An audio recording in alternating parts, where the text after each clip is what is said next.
বুখারী শরীফের মধ্যে হাদিস আসছে, আল্লাহর রাসূল সাল্লাল্লাহু আলাইহি ওয়াসাল্লাম বলেন, আল্লাহর রাসূলকে প্রশ্ন করা হলো, আন আকসারি মা ইউদখিলান নাসাল জান্নাহ, ওগো আল্লাহর রাসূল, কোন আমলের কারণে অধিকাংশ মানুষ জান্নাতে যাবে?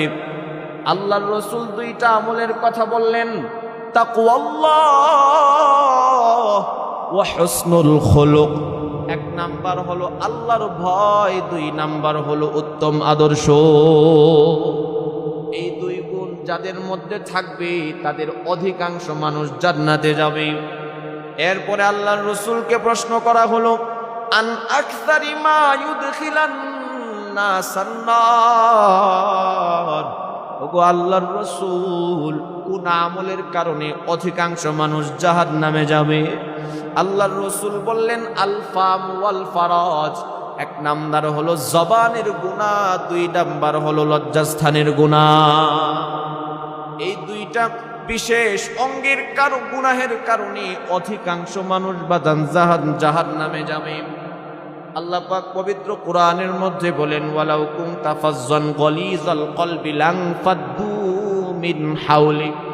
আল্লাহ রাব্বুল আলামিন রাসূলকে ডাক দিয়ে বলতেছেন, পয়গম্বর, আপনি যদি কর্কশ ভাষী হইতেন, কঠোর হৃদয়ের অধিকারী হইতেন, লানফাদ্দু মিন হাওলিক, তাহলে আপনার আশপাশে যত সাহাবায়ে কেরামরা আছে তারা আপনাকে ছেড়ে আপনার থেকে ভেগে চলে যায়।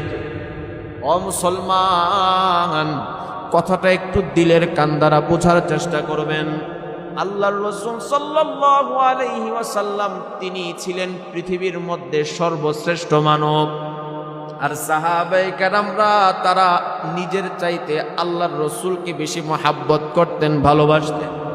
সেই রাসূলকে আল্লাহ পাক বলতেছেন, আপনি যদি কর্কশ ভাষী হইতেন, কঠোর হৃদয়ের অধিকারী হইতেন, তাহলে আপনাকে যারা জীবনের চাইতে বেশি মহব্বত করে তারা আপনাকে রেখে চলে যাইত।